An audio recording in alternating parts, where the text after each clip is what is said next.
and welcome to the Polity Current Affairs session on Competition Communities YouTube channel. मैं हूं निखत परवीन खान और आज के इस करंट अफेयर्स की वीडियो में हम लास्ट वीक मतलब 27 मई से लेकर 1 जून के बीच में पॉलिटी के सेक्शन में जो भी करंट की इंपॉर्टेंट घटनाएं हुई हैं उनके ऊपर नजर डालेंगे। 27 मई के पहले की 26 तारीख तक की जो न्यूज़ है हमने लास्ट वीक थर्सडे को कवर कर ली थी। आज हम इस पर्टिकुलर वीक की घटनाओं पर नजर डालेंगे। तो चलिए सबसे पहले हम let's have a news at a flash की क्या क्या इंपॉर्टेंट घटनाएं हुई। सबसे पहले राष्ट्रीय उपलब्धि सर्वेक्षण, जी हाँ, नेशनल अचीवमेंट सर्वे 2021 का रिपोर्ट जारी हुई है। क्या है ये रिपोर्ट और इसमें क्या आंकड़े सामने आए हैं उस पर नजर डालेंगे। दूसरी न्यूज़ नदी 3 नाम के एक कॉन्फ्लुएंस एक समिट से संबंधित है जो गुवाहाटी में आयोजित की गई। नदी 3 क्या है और इसका पर्पस क्या है उसे देखेंगे। तीसरी news international day of United Nations piece keeper, अंतर्राष्ट्रीय संयुक्त राष्ट्र संघ जो शांति रक्षक हैं उनका दिवस मनाया गया 29 मई को। उसके बारे में उसके बैकग्राउंड और डायनेमिक पार्ट को देखेंगे। और लास्ट न्यूज़ है भारत जापान द्विपक्षीय सुरक्षा और रक्षा सहयोग। तो क्वाड मीटिंग के टाइम में आपको बताया था मैंने कि बायलैटरल टॉक्स भी हुई थी कुछ देशों की जो क्वाड में शामिल हैं, तो उसी में एक इंडिया और जापान की भी मीटिंग हुई थी। उसके क्या क्या मेन आउटपुट्स रहे उस पर नजर डालेंगे। तो ये 4 इंपॉर्टेंट न्यूज़ हैं जिसको आज हम कवर करने वाले हैं। तो चलिए सबसे पहले हम पहले इंपॉर्टेंट न्यूज़ पर बढ़ते हैं और वो है नेशनल अचीवमेंट सर्वे। तो राष्ट्रीय उपलब्धि सर्वेक्षण, नेशनल अचीवमेंट सर्वे, क्या है ये सर्वे? दरअसल ये एक तरह का एजुकेशन मिनिस्ट्री द्वारा आयोजित किया गया सर्वे है जो एक इस बार त्रैमासिक रहा, यानी 3 ईयर का सर्वे किया गया जो ये आंकता है कि स्कूल एजुकेशन कितनी प्रभावी साबित हो रही है। How effective is school education. इनके आंकने का तरीका सिर्फ स्कोर कार्ड नहीं होता, सिर्फ ये नहीं कि स्कूल के बच्चों को इतने परसेंटेज मिले। इस पर्टिकुलर आकलन में हर एक स्कूल कहाँ पर सिचुएटेड है, वहाँ पे पढ़ने वाले बच्चे किस तरह के बैकग्राउंड के हैं, चाहे उनका जातिगत बैकग्राउंड हो, चाहे उनका इकोनॉमिक बैकग्राउंड हो, चाहे वो अर्बन एरिया के हैं, रूरल एरिया के हैं, ऐसा बैकग्राउंड हो, मतलब उनका बैकग्राउंड क्या है, उनको फैसिलिटीज़ क्या क्या मिल रही हैं और उसके बाद उनका परफॉर्मेंस कैसा है और वहाँ पर क्या क्या और बुनियादी चीज़ों की ज़रूरत है उनके परफॉर्मेंस को बेहतर करने के लिए। इस पर यह एक्चुअली सजेशन देती। समझ में आ रही बात? तो एजुकेशन मिनिस्ट्री इसको कंडक्ट करवाती है जिसका मेन पर्पस ये है कि वो जिस भी तरह का एक ढांचा बनाई है स्कूल एजुकेशन का वो कितना प्रभावी, और इसको आंकने के बहुत सारे पैमाने हैं। सिर्फ इस बात पर आंका नहीं जाता कि कौन सा स्कूल के रिजल्ट सबसे अच्छे आए, वो रिजल्ट के पीछे एफर्ट्स क्या क्या हुए, कौन कौन सी नई योजनाएं लाई गई हैं, उन स्कोर कार्ड या उन रिजल्ट्स को जो देने वाले हैं वो बच्चे किस तरह के बैकग्राउंड के हैं। तो हर तरह के फैक्टर यानी बियॉन्ड स्कोर कार्ड जाकर के ये लोग सर्वे करते हैं। ठीक है, तो बस उसी की रिपोर्ट सामने आई है। इस सर्वे के बारे में कुछ बेसिक बातें यहाँ पर भी आपको लिखी मिलेंगी, बेहतर है मैं एक बार इसको रीड कर लेते हैं। तो देखिए, हाल ही में शिक्षा मंत्रालय ने राष्ट्रीय उपलब्धि सर्वेक्षण NAS 2021 की रिपोर्ट जारी करी है। ये एक त्रैवार्षिक सर्वेक्षण है, जैसे कि मैंने कहा कि 3 वर्षों का एक साथ ये सर्वे किया गया। नवंबर 2021 में आयोजित किया गया था जिसकी रिपोर्ट अभी आई। इसमें कुछ सैंपल स्कूल्स और स्टूडेंट्स जो हैं उनके ऊपर सर्वे किया गया जिसमें 720 जिलों के 1,18,000 स्कूल जो थे वो शामिल थे और करीब 34 लाख छात्रों के ऊपर ये सर्वे किया गया। 34 लाख स्टूडेंट्स के ऊपर ये सर्वे किया गया। इसके मकसद के रूप में 14 पॉइंट पढ़िए। ये शिक्षा प्रणाली के सीखने के परिणामों और स्वास्थ्य का आकलन करने के लिए एक राष्ट्रीय व्यापी सर्वेक्षण है। ठीक है, कि हमने जो भी एजुकेशन उनको प्रोवाइड की उसका रिजल्ट क्या रहा। NAS 2021 का आयोजन केंद्रीय माध्यमिक शिक्षा बोर्ड, जिसे हम CBSE कहते हैं, उसके द्वारा किया गया, निर्देश शिक्षा मंत्रालय द्वारा। बट एक्चुअली में जो सर्वे किया गया किसके द्वारा किया गया? CBSE के द्वारा किया गया। ये प्रासंगिक पृष्ठभूमि के घटकों जैसे स्कूल पर्यावरण, शिक्षण प्रक्रिया और छात्रावास तथा पृष्ठभूमि के कारकों पर जानकारी एकत्र करता है। मैंने कहा ना कि सिर्फ इतना ही नहीं कि स्टूडेंट्स को मार्क्स कितने मिल रहे हैं, वहाँ पे स्कूल में एनवायरनमेंट कैसा है, वहाँ पे प्रोसीजर कैसे अपनाया जा रहा है, हॉस्टल में फैसिलिटीज कैसी हैं, ठीक है, और उसके अलावा बच्चों का बैकग्राउंड कैसा है, इन सारे पैमानों पर ये सर्वे होता है। ये जो पूरा सर्वे है सिर्फ हिंदी या इंग्लिश मीडियम स्कूल्स में नहीं हुआ, करीब 22 मीडियम्स की जो स्कूल्स हैं उनमें हुआ, यानी बहुत बड़े लेवल का सर्वे। तो मैंने कहा 34 लाख स्टूडेंट्स के ऊपर ये सर्वे किया गया, ठीक है। और इसमें 4 ग्रेड्स में ये सर्वे होता है, ग्रेड 3, ग्रेड 5, ग्रेड 8 और ग्रेड 10। ग्रेड 3 और ग्रेड 5 के जो सर्वे हैं उसमें लैंग्वेज, ईवीएस और जो गणित विषय है इनका आकलन किया गया कि इनमें परफॉर्मेंस कैसा रहा ग्रेड 3 और ग्रेड 5 में। ग्रेड 8 में लैंग्वेज, साइंस, मैथ्स और सोशल साइंस इन सब्जेक्ट्स को रखा गया। और ग्रेड 10 में language, science, maths, social science और स्पेशली इंग्लिश को रखा गया। तो इस तरह से ये 4 ग्रेड्स में 3, 5, 8 और 10 इसमें सर्वे कंडक्ट कराया गया, ठीक है। तो पहले सर्वे के बैकग्राउंड को समझिए, किसके निर्देश पर हो रहा है, कौन करवा रहा है, कितने लोगों ने इसमें पार्टिसिपेट किया, यानी कितने लोगों पर ये सर्वे हुआ, क्यों ये सर्वे हो रहा है, कितने मीडियम्स में हो रहा है, इसका पर्पस क्या है, ठीक, समझ में आई बात। तो ये है नेशनल सर्वे ऑफ अचीवमेंट 2021, जो स्कूल शिक्षा की कितनी वो प्रभावी, कितनी इफेक्टिव है, इसके बारे में आकलन करता है और उसकी रिपोर्ट आई। अब इसमें क्या क्या बातें सामने आई, उसकी एक डिटेल्ड रिपोर्ट मैं अब आपके सामने पेश करती हूँ कि क्या क्या मेन बातें इस पर निकल करके आई। इस पर्टिकुलर सर्वे में स्टेट वाइज बताया गया कि कौन से स्टेट ने अच्छा परफॉर्म किया, कौन से स्टेट ने अच्छा परफॉर्म नहीं किया, शेड्यूल कास्ट, शेड्यूल ट्राइब जो स्टूडेंट्स हैं उनका परफॉर्मेंस कैसा रहा, अर्बन रूरल एरिया के जो स्टूडेंट्स हैं उनका परफॉर्मेंस कैसा रहा, अलग अलग जो क्लास की कैटेगरीज हैं वहां पर परफॉर्मेंस बेटर हुआ कि नहीं हुआ, ये सारी चीजों के आपको आंकड़े यहाँ पर देखने को मिलेंगे। आप चाहें तो इसका स्क्रीनशॉट ले सकते हैं क्योंकि बिल्कुल एक स्टैटिस्टिक्स है जो यहाँ पर मैंने आपको इस सर्वे का लिखकर दिखाया।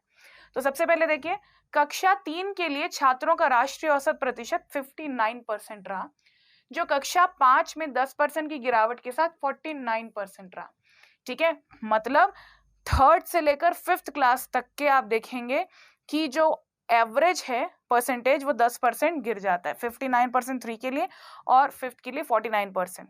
इसमें कक्षा 8 में 41.9 और फिर कक्षा 10 में 37.8 तक गिरावट आई।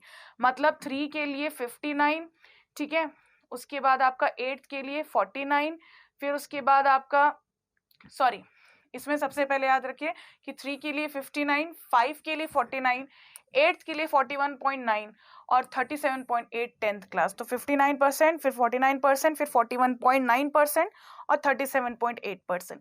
ये इस तरह से आप देखेंगे गिरावट आती है औसत परसेंटेजेस में। जाहिर सी बात है ये गिरावट तो लाजमी है, इंडिया में बढ़ते एजुकेशन के अवेयरनेस के बावजूद आप स्कूल ड्रॉप आउट्स देखते हैं, आप परफॉर्मेंस में गिरावट देखते हैं, सिलेबस में वेरिएशन देखते हैं, तो ये चीज़ जाहिर थी। पर जो मार्जिन है वो इम्पॉर्टेंट है कि कितने मार्जिन में गिरावट आई, ठीक है। तो क्लास 3, क्लास 5, क्लास 8 और क्लास 10, ठीक। प्रदर्शन में लगभग सभी विषयों पर गिरावट दर्ज की गई। ग्रामीण स्कूलों का प्रदर्शन उन्हीं राज्यों और केंद्र शासित प्रदेशों की शहरी स्कूलों की तुलना में बहुत पीछे रहा। यानी ये रूरल अर्बन गैप को बताता है कि स्टेट के गांव में भी सर्वे हुआ, स्टेट के शहरों में भी सर्वे हुआ, और नेचुरल सी जो बात है जो आज हम आसपास हमारे देखते ही हैं कि गांवों के स्कूलों में जो परफॉर्मेंस दिखता है वो शहरों के स्कूलों से थोड़ा सा पीछे दिखता है। राज्य वही है, प्रणालियां वही हैं, सुविधाएं वही हैं, उसके बावजूद काफी पीछे इनके परफॉर्मेंस देखने को मिले। साथ ही साथ अगर आप जातिगत आधार पर देखें तो सर्वे में यह भी पाया गया कि SC, ST और अन्य पिछड़ा वर्ग की श्रेणियों के जो छात्र हैं उनका प्रदर्शन जनरल कैटेगरी के जो छात्र हैं उनकी तुलना में काफी कम रहा। तो जो आज हम रिजर्वेशन की बात करते हैं और उसे हम कहते हैं ना कहीं इस वर्ग को एक तरह का सोशल ट्रॉमा देखना पड़ा है, और उसकी वजह से आप देखते हैं कि अभी भी बहुत बड़े पैमाने पे स्कूल लेवल पर ही ये वर्ग एजुकेशन में सामान्य वर्ग से पिछड़ा हुआ है, वो भी बात सामने है। तो रूरल एजुकेशन भी थोड़ी सी अर्बन से पिछड़ी हुई है, और जो आपका रिजर्व क्लास है उनके छात्रों का भी परफॉर्मेंस जो है वो सामान्य वर्ग से थोड़ा कम देखा गया है सर्वे में, ठीक है। उसके अलावा कोरोना काल में जो एजुकेशन दी गई, जिस भी माध्यमों से जो भी फैसिलिटीज दी गई, उसके ऊपर भी सर्वे हुआ कि महामारी के दौरान क्या कुछ सामने आया।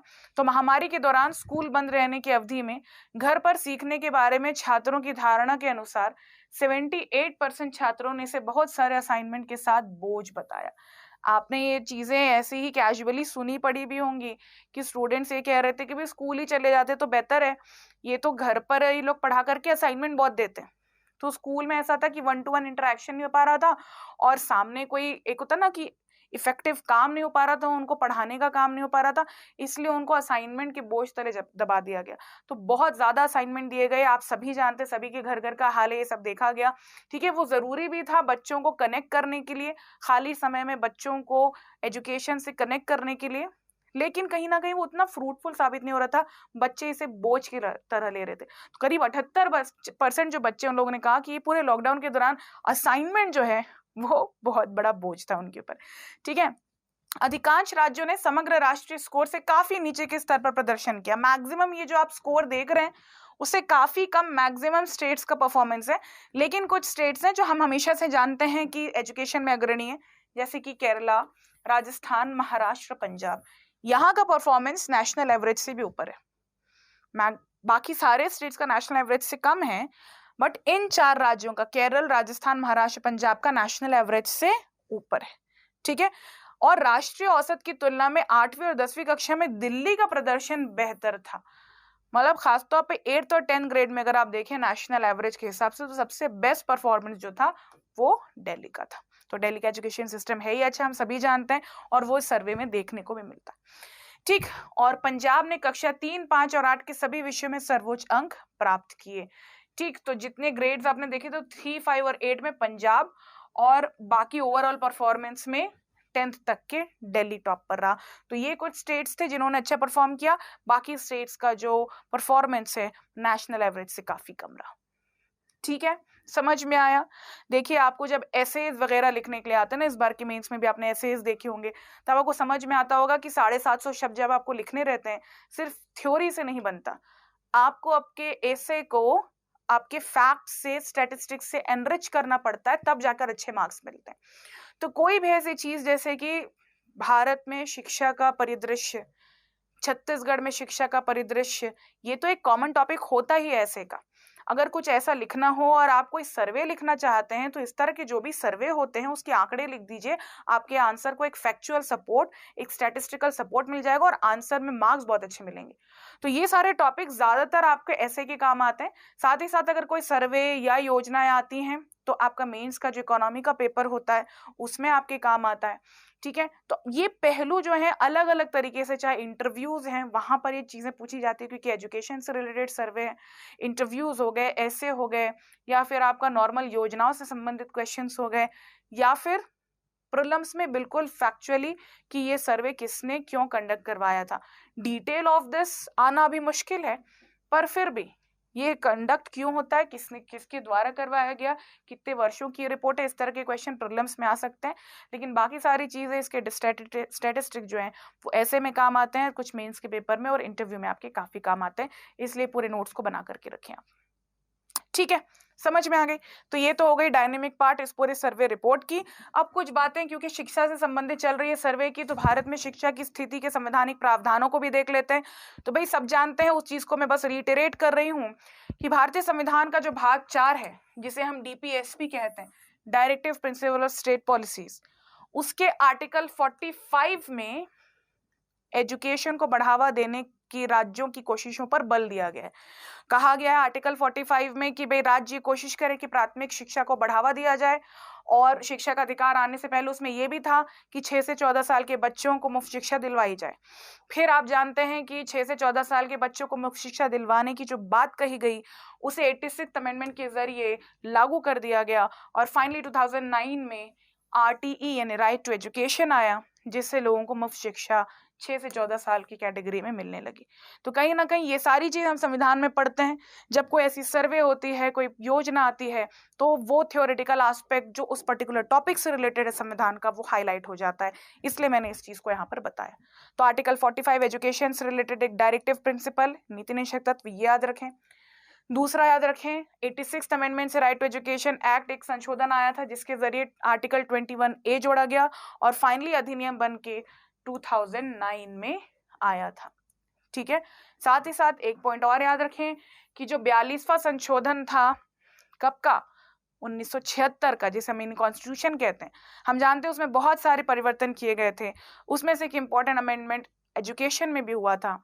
एजुकेशन जो पहले सिर्फ स्टेट लिस्ट यानी कि राज्य सूची का विषय वस्तु था, उसे समवर्ती सूची यानी कॉन्करेंट लिस्ट में शामिल कर दिया गया। इस तरह से एजुकेशन के ऊपर पहले सिर्फ स्टेट गवर्नमेंट्स कानून बना पाती थी, लेकिन अब जब से ये संशोधन हुआ है तब से सेंटर और स्टेट दोनों का अधिकार है एजुकेशन पर कानून बनाने का। इसलिए चाहे सर्वे करवाने हो चाहे लॉज बनाने हो, ये काम सेंटर भी करती है और स्टेट भी करती है, क्योंकि वो समवर्ती सूची में। तो ध्यान रखिएगा इसके बैकग्राउंड। पहले आप याद रखेंगे आर्टिकल्स, ठीक, उसके बाद आप याद रखेंगे इससे संबंधित संशोधन, जो कि है 42वां संशोधन 86th अमेंडमेंट और 2009 का ये एक्ट जो राइट टू एजुकेशन के तहत आया था। इस 2009 के एक्ट के तहत समाज के वंचित वर्गों को 25% आरक्षण भी अनिवार्य किया गया है। तो जो रिजर्वेशन है एजुकेशन में 25% का, वो 2019 के जरिए ही आया था, याद रखें, ठीक है। तो भारत में शिक्षा की स्थिति पर आप ये कुछ बातें संविधान के स्टैटिक पोर्शन में याद रखेंगे, बाकी डायनेमिकली वो सब जो मैंने इससे पहले बताया, ठीक। आई होप आपको समझ में आया। चलिए अब हम मूव करते हैं दूसरी न्यूज। सेकेंड न्यूज है नदी 3 गुवाहाटी में आयोजित की गई। तो अभी आपको मैंने न्यूज एट अ फ्लैश में बताया, इस शब्द का फुल फॉर्म जो है वो है natural allies in development and interdependence. It is an Asian confluence river conclave, यानी एशियाई संगम नदी सम्मेलन है। ये नाम में नदी है तो इसका मतलब आपको समझ में आ रहा होगा कि इस कॉन्फ्लुएंस का, इस ग्रुप का, इस डायलॉग का, इस मीटिंग का लेना देना कुछ ना कुछ नदी से, नदी, ठीक। तो दरअसल ये नदी का जो फुल फॉर्म है वो है neutralise and development interdependence, but ये ऐसे कुछ एरियाज का समूह है जहां पर 3 मेन नदियां बहती है, जो कि आप यहाँ पर देख पा रहे होंगे, गंगा, ब्रह्मपुत्र और मेघना। गंगा, ब्रह्मपुत्र और मेघना बेसिन के इर्द गिर्द जितने क्षेत्र हैं उनका जो ग्रुप है उसको हम नदी कहते हैं, ठीक है। इस पर्टिकुलर नदी के पहले 2 डायलॉग्स हो चुके हैं, यानी कि इस पर्टिकुलर ग्रुप जो कि इस बेसिन के इर्द गिर्द के राज्यों का समूह है, उनके पहले 2 डायलॉग्स हो चुके हैं जो कि शिलोंग में और ढाका में आयोजित करवाए गए थे, शिलोंग और ढाका। और अभी जो गुवाहाटी में आयोजित किया गया ये इसका 3रा संस्करण है, ठीक है। तो एशियन रिवर कॉन्फ्लुएंस इंडिया और उसके अलावा साउथ एशिया और साउथ ईस्ट एशिया के कुछ ऐसे राज्य और कंट्रीज जो कि नदी के इर्द गिर्द घिरे हुए हैं, उनका पूरा ये ग्रुप है, जिनके बीच में अक्सर इस पर्टिकुलर पूरे क्षेत्र में अलग अलग एरियाज को लेकर बातचीत होती है। उन एरियाज का जो लेना देना है वो 5 C's से है, वो है कनेक्टिविटी, कल्चर, कॉमर्स, कंजर्वेशन और कोलैबोरेशन। यानी नदियों के इर्द गिर्द वाले क्षेत्रों में कनेक्टिविटी को नदी मार्ग से कैसे बढ़ाएं, वहाँ की संस्कृति को कैसे बचाएं, वहाँ पे ट्रेड एंड कॉमर्स को कैसे बढ़ावा दें, वहाँ पे प्रकृति और नदियों का जो कंजर्वेशन है वो कैसे करें, और कैसे वहाँ पे आपसी कोलैबोरेशन स्थापित की जाए। यानी किसी एक मुद्दे को लेकर नहीं है ये वाला डायलॉग, ये काफ़ी सारी चीज़ों को लेकर है। ये ट्रेड एंड कॉमर्स पर से भी आधारित है, ये कल्चर पर भी आधारित है, ये नदी मार्ग की कनेक्टिविटी पर भी आधारित है, ये नदी और जो अभी आपके वाटर रिसोर्सेज है उनके कंजर्वेशन से रिलेटेड आधारित है।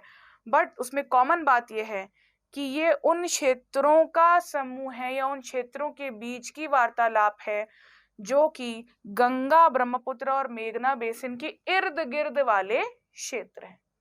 समझ में ये बात, ठीक है। तो इसका ये 3रा डायलॉग था, यानी कि 3रा संस्करण था।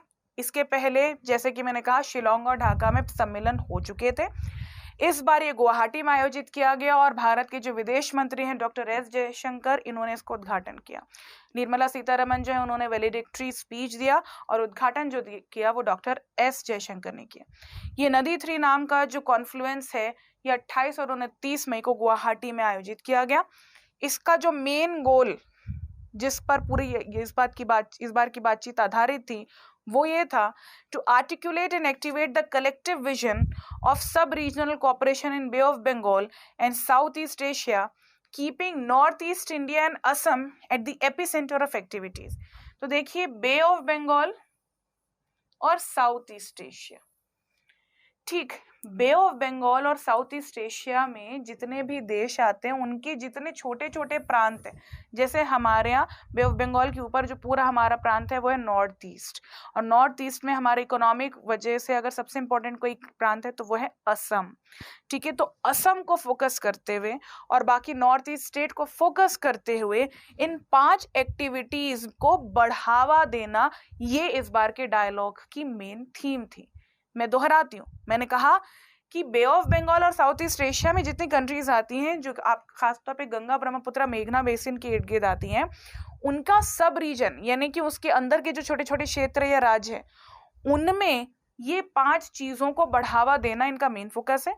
और इस बार खासतौर पे असम और असम के अलावा इंडिया के जितने नॉर्थ ईस्टर्न स्टेट्स हैं उसको फोकस करा गया, क्योंकि आप जानते हैं गुवाहाटी असम में ही है, तो गुवाहाटी में ये कॉन्फ्रेंस रखी गई।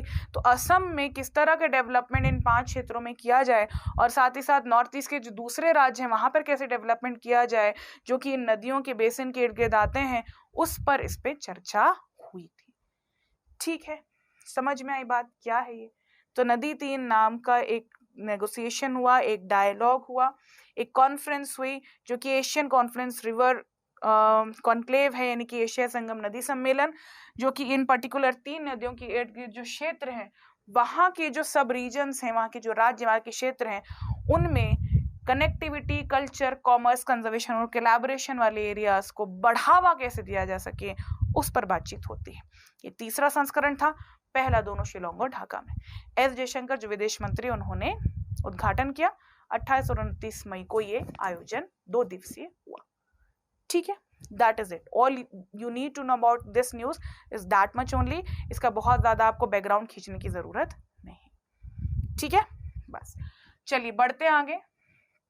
अगला जो न्यूज है, it is related to international day of United Nation peace keeper. अंतरराष्ट्रीय संयुक्त राष्ट्र संघ शांति रक्षक दिवस मनाया गया भाई 29 मई को।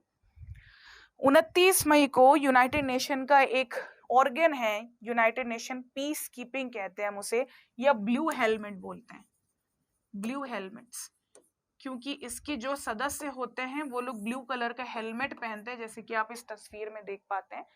तो ये यूनाइटेड नेशन पीस कीपिंग यानी कि शांति रक्षकों का एक पूरा ऑर्गन है यूनाइटेड नेशन का, जिन्हें ब्लू हेलमेट्स कहा जाता है। उनको डेडिकेट करके 29 मई को इनका दिवस मनाया गया।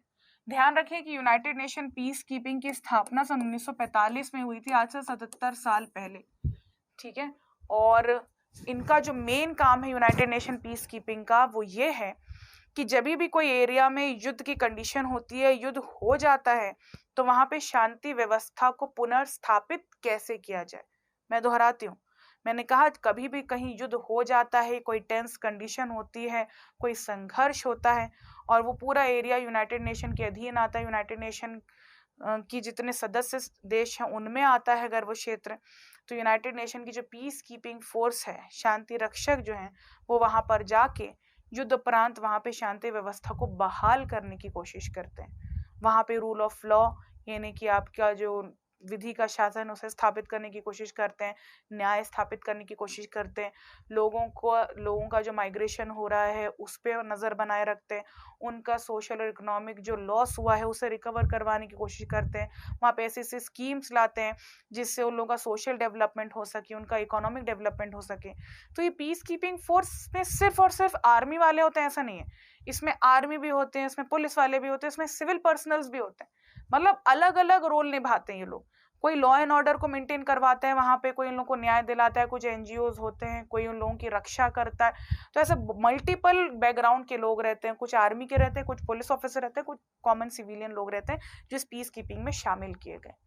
ठीक है, इन सबको जो यूनिफॉर्म दिया गया उसमें इनका मेन यूनिफॉर्म है ये ब्लू कलर का हेलमेट, इसलिए इन लोगों को ब्लू हेलमेट्स बोला जाता है।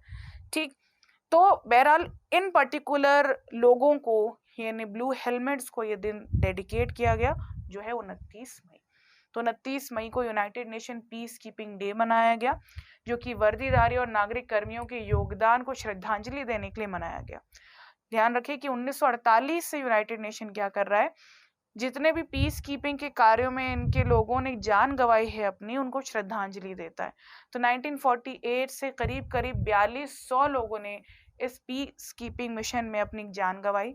पिछले ही साल अगर आप देखें तो करीब 135 कर्मियों की इसमें जान चली गई, क्योंकि ये काफ़ी सेंसिटिव एरियाज में ये लोग काम करते हैं। और इस वजह से हर साल 29 मई को ये दिवस मनाया जाता है। ध्यान रखें 29 मई। यूनाइटेड नेशन पीस कीपिंग क्या है, ऐसे के लिए भी याद रखें और पेपर 7 के लिए भी याद रखें। और 29 मई को ये डे मनाया जाता है, ये प्रीलिम्स के लिए याद रखें, ठीक है। उसके अलावा इस बार की जो मेन थीम थी जो प्रीलिम्स में पूछी जा सकती वो है people peace progress the power of partnerships. People peace progress यानी लोग, शांति और प्रगति।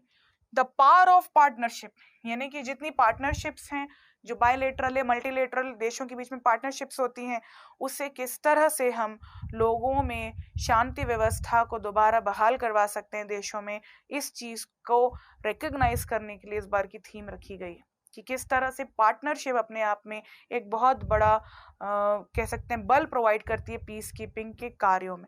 कहता है ना कि भी अकेले अगर एक देश कोई कार्य कर रहा है, वही अपने लोगों को भेज रहा है तो बात अलग है, लेकिन जो ग्लोबल पार्टनरशिप्स कंट्रीज के बीच में हो रही है उसका क्या इंपॉर्टेंस है, उस चीज को इन लोगों ने इस बार फोकस किया। तो इस बार की थीम आप याद रखेंगे खासतौर पर, और ईयर याद रखेंगे कि 1945 में बनी थी। 1948 से जितने लोग शहीद हुए उनको श्रद्धांजलि दी जाती है और 29 मई को हर साल मनाया जाता है, ठीक है। That is it. इस न्यूज के बारे में इतना ही। बढ़ते आगे हम आज की लास्ट न्यूज में। आपको बताया था मैंने कि जो क्वाड समिट हमने लास्ट वीडियो में कवर की थी, उस दौरान मैंने आपको बताया था कि जितने भी उसमें पार्टिसिपेंट्स थे उनके बीच में बायलैटरल नेगोशिएशंस भी हुए थे, यानी कि द्विपक्षीय वार्ताएं भी हुई थी। भारत ने भी जापान के साथ एक द्विपक्षीय वार्ता की जिसमें कई चीज़ों पर आम सहमति बनाई गई, कई चीज़ों पर आगे की राह तय की गई थी। तो बस उसी से रिलेटेड कुछ की पॉइंट्स यहाँ पर आज आपके सामने प्रस्तुत है कि क्या क्या उस द्विपक्षीय जो वार्ता थी उसके परिणाम निकल कर आते हैं, ठीक है। भारत के प्रधानमंत्री नरेंद्र मोदी और जापान के उनके काउंटर पार्ट फुमियो किशिदा जो है, उनके बीच में बायलैटरल समिट हुई थी। और उसके बाद से इन दोनों ही जगह के जो डिप्लोमेट्स हैं उनके जरिए बहुत सारी बायलैटरल की पॉइंट्स, बहुत सारी अग्रीमेंट्स, बहुत सारी आम सहमतियां निकल करके आती हैं इंडो जापान रिलेशन को स्ट्रॉन्ग करने से संबंधित। तो क्या क्या की पॉइंट्स हैं, एक बार हम इसे देख लेते हैं। जापान भारत में सार्वजनिक एवं निजी निवेश तथा वित्त पोषण हेतु 5 ट्रिलियन येन निवेश करेगा। आप जानते हैं कि जापान का जो कैपिटल है, जापान की जो करेंसी है सॉरी, वो है येन। 28 ट्रिलियन येन का फाइनेंसिंग करेगा ये पब्लिक और प्राइवेट प्रोजेक्ट्स पे, ठीक है, पहले इस चीज पर। दूसरा, भारत और जापान रक्षा विनिर्माण सहित द्विपक्षीय सुरक्षा एवं रक्षा सहयोग के बढ़ावा देने हेतु सहमत हुए। आप ये जो हेडिंग पढ़ रहे हैं कि पर्टिकुलर जो आपकी द्विपक्षीय वार्ता हुई वो खासतौर पर बायोलेटरल सिक्योरिटी और डिफेंस से संबंधित थी। तो उसके कई पैमानों पर इसमें आम सहमति बनाई गई कि किस तरह से डिफेंस को ये लोग बढ़ाएं और एक दूसरे की सिक्योरिटी पे भी योगदान दे। तीसरी बात, भारत ने गति शक्ति पहल, इनकी गति शक्ति योजना भारत की जो है के माध्यम से व्यापार करने में आसान और रसद में सुधार के लिए उठाए गए कदमों पर जोर दिया तथा जापान से भारत में जापानी निवेश में वृद्धि हेतु आग्रह किया। हम जानते हैं कि जो मीन्स ऑफ ट्रांसपोर्ट है, चाहे वो ट्रेन हो चाहे बाकी और माध्यम, उसमें जापान काफी ज्यादा अग्रणी है, खासतौर पर टेक्नोलॉजिकली। हम सभी इस चीज से वंचित नहीं है जानकारी से कि जापान जो है खासतौर पर ट्रेन और बाकी जो मीन्स ऑफ ट्रांसपोर्ट है उसमें टेक्नोलॉजिकली बहुत एडवांस्ड है। तो इंडिया में भी गति शक्ति पहल मीन्स ऑफ ट्रांसपोर्ट को डेवलप करने के लिए की गई है। उस पहल के तहत ही हम चाहते हैं कि जापान हमें टेक्नोलॉजिकल और दूसरे तरह का सपोर्ट दे। तो जापान ने भी इसमें अपनी सहमति दी है, ठीक है। अगला पॉइंट है, वे हरित हाइड्रोजन सहित स्वच्छ ऊर्जा के क्षेत्र में सहयोग को और बढ़ाने पर भी सहमत हुए। तो वैकल्पिक ऊर्जा या आपके ऑल्टरनेट सोर्सेज ऑफ एनर्जी से भी रिलेटेड आपने पिछले कई वीडियोस में देखा होगा। हमारे जब भी कोई दूसरे देशों के साथ आपके बायलैटरल नेगोशिएशंस होते हैं उसमें एक मुद्दा हमेशा से ऑल्टरनेट एनर्जी सोर्सेज होता है। तो वैश्विक तौर पर जितने भी आपकी मल्टीलेटरल और बायलैटरल बैठकें हो रही है ना, उसमें हर जगह ये गुंजाइशें तलाशी जा रही हैं कि किस तरह से हम कन्वेंशनल सोर्सेज ऑफ एनर्जी की जगह जो अल्टरनेट सोर्सेज ऑफ एनर्जी हैं उस पर निर्भरता बढ़ाएं, और जिनके पास इन चीज़ों का भंडार है वो किस तरह से दूसरे देशों की मदद कर सकते हैं। तो बिल्कुल ऐसे ही ग्रीन हाइड्रोजन या हरित हाइड्रोजन एक तरह का अल्टरनेट सोर्स ऑफ एनर्जी है, जो कि जापान जिस टेक्नोलॉजी में काफ़ी ज़्यादा एडवांस्ड है, और हमने ये कहा कि आप हमें भी इस तरह के सपोर्ट को दीजिए, और जापान ने इसमें सहमति जताई है। ठीक है, it is a form of like pure energy in an alternate form of energy. ठीक, दोनों ही इस बात में सहमत हैं कि Bharat Japan act east forum Bharat के पूर्वोत्तर क्षेत्र के विकास को प्राथमिकता देने में उपयोगी रहा। तो आपको मैंने और दो तीन, जैसे कि अभी मैंने आपको जो नदी कॉन्फ्रेंस बताया उसमें भी नॉर्थ ईस्ट रीजन को डेवलप करने की बात हो रही थी। इसके पहले भी मैंने आपको कुछ और न्यूज़ बताई थी जिसमें नॉर्थ ईस्ट के ऊपर फोकस किया गया था, और यहाँ पर भी ये जो फोकस है, one of the key points of the dialogue जो हमेशा से हमारे और जापान के बीच में रहता है, वो ये कि हमारे यहाँ के नॉर्थ ईस्ट रीजन को कैसे डेवलप किया जा सके। हम अपने उन पड़ोसी देशों से जो कि नॉर्थ ईस्ट के इर्द गिर्द हैं, हमेशा ये उम्मीद करते हैं कि हमारे नॉर्थ ईस्ट वाले रीजन में वो इन्वेस्टमेंट ज़्यादा करें ताकि उस क्षेत्र का भी विकास हो सके। ठीक, खास तौर पर इंडिया और जापान दोनों का एक तरह का लुक ईस्ट नाम की पॉलिसी है, जिसमें वो पूर्वी और देश के पूर्वी और पूरे एशिया के पूर्वी देशों की तरफ ज्यादा ध्यान देते हैं, और जो भी अल्प विकसित क्षेत्र है उनको विकसित करने की कोशिश करते हैं। ठीक है, तो पर्टिकुलर इस इंडिया जापान के एक्ट इस फोरम के तहत हमने ये माना कि हमारे नॉर्थ ईस्ट रीजन को इससे काफी फायदा हुआ और हो रहा है, और हम ये उम्मीद करेंगे कि आगे भी होगा। ठीक है, सो दैट इज इट। इतनी कुछ बातें आपको ये बायलेटरल जो डायलॉग है इससे रिलेटेड याद रखनी है। बहुत ज्यादा बैकग्राउंड पर ना जाएं आप। याद रखिए कि क्वाड सम्मेलन के बाद एक तरह की बायलेटरल जो बातें हुई थी उसमें ये कुछ चीजें निकल कर आती हैं जो प्रीलिम्स में ऑब्जेक्टिव के लिए जरूरी है। बहुत ज्यादा स्टैटिक पार्ट इसका कुछ और है नहीं। Fine, so that is it. इतनी ही चीजें थी जो आज की सेशन में मुझे कवर करनी थी। 3-4 इंपॉर्टेंट चीजें हुई हैं, बहुत ज्यादा अपॉइंटमेंट्स, बहुत ज्यादा कोई दूसरी बड़ी सबमिट्स हुई नहीं। जब होंगी तब हम उसे कवर करेंगे। फिलहाल मैंने आपको साथ ही साथ बताती गई हूँ कि कौन कौन से पेपर में और प्रीलिम्स, मेंस और इंटरव्यू के कौन कौन से हिस्सों में इन चीजों की उपयोगिता है, किस तरह से उपयोगिता है। आप इन सभी चीजों पर जरूर गौर करें और पैरेलली अपने नोट्स तैयार करते रखते जाएं। धीरे धीरे जाकर अगले साल तक आपके पास काफी सारी चीजों पर काफी डिटेल नोट्स हो जाएंगे, और ये आपको कई तरह के एग्जाम्स में हेल्प करेगा। ठीक है, आज के सेशन में इतना ही। Thank you so much.